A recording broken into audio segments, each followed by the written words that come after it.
Vice President Kamala Harris has conceded the election to President-elect Donald Trump. And last night she opted not to speak to her supporters and waited until this afternoon to address them at Howard University. And we're going to dig into this with our political panel. Kadia Goba is a political reporter for Semafor. Jasmine Wright is a political reporter for NOTUS.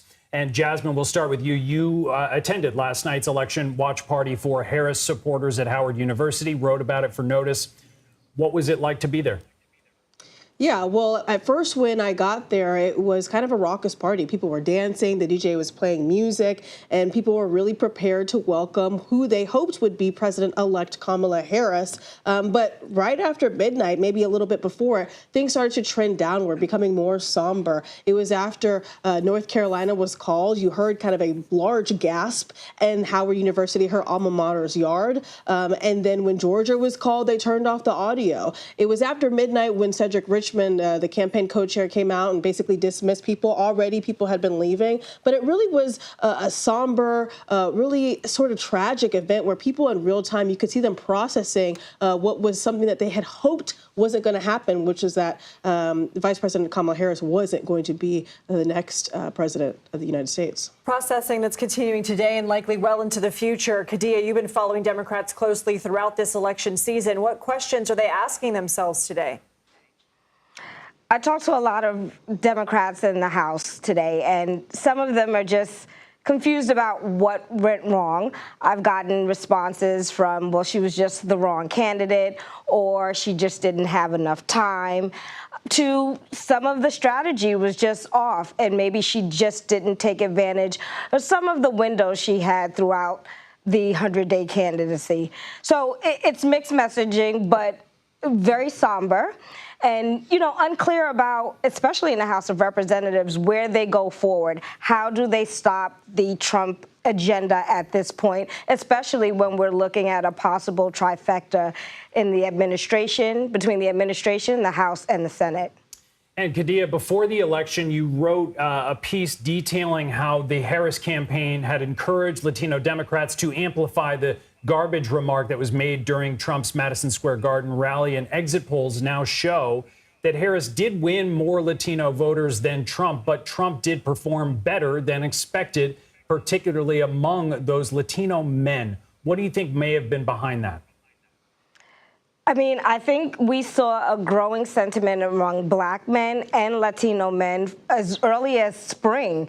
And I think both campaigns tried to address this as early as when Biden was at the top of the ticket. It just wasn't enough.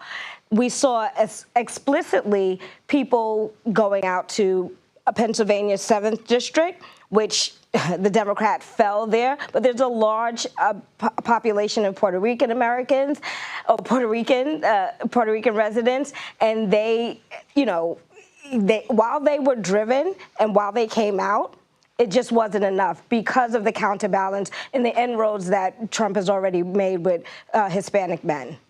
Jasmine, former Republican Congresswoman Liz Cheney posted on social media today saying, quote, "All Americans are bound, whether we like the outcome or not, to accept the results of our elections." We know that she tried to chip away at some moderate Republicans, and she had endorsements even from people who had served in the Trump administration. Why was that not enough? Yeah, and I think that strategy is going to be critiqued and criticized by Democrats who felt that the vice president maybe didn't focus enough on the base instead of putting too much of her focus on white women, white suburban women that, of course, we've seen from the exit polls didn't support her, and even the numbers that President Biden got in 2020. But of course, I think that message largely was resonating with what Vice President said today, right? In her concession speech, she basically did something that Trump did not do for Biden, which was basically pledge for a peaceful transition, telling people, yes, we have to keep fighting, but pledging that she would do everything that she can to make sure that process works seamlessly, a process that President Biden, or then President-elect Biden, didn't exactly experience in 2020. So I think that there are going to be continuous questions about the strategy that Harris deployed. But when I've been talking to Democrats throughout the last 24 hours, really, I think a large sentiment is, yes, did President Biden take too long to get out of the race? Did he do too much damage as an older and unpopular president running for office for too long? But also, just are the trends just or were the headwinds that Democrats faced just too strong to overcome. And so I think that there's going to be tons of conversations. Yes, it's going to be about her strategy with white women. Yes, it's going to be about her strategy with Latino men, Black men, Latino women. But it's also going to be about a larger conversation about what the Democrats didn't do, and whether or not they actually judged the electorate correctly. And Jasmine, let's talk about what Republicans did right. Exit polling really showed that the 68% of all voters consider the condition of the economy to be bad. What was it about Donald Trump and the Republicans' message about the economy that basically made sense to voters more so than the Harris ticket? Because they both talked about improving the economy. Right. Why did voters hear Trump's message on that more so than the Democrats?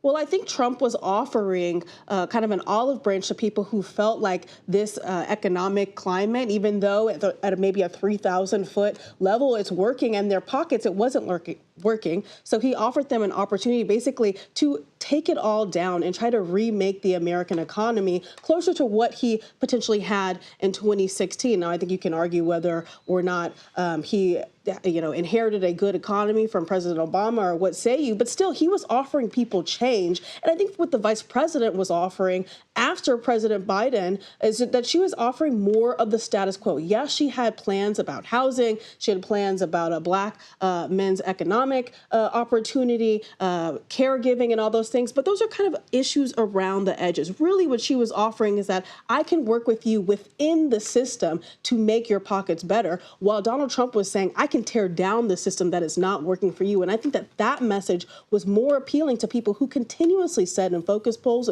and focus groups and polls that this economy was not working for them and that they were not feeling heard by the current administration. We'll have to leave it there. Kadia Goba and Jasmine Wright, thank you both.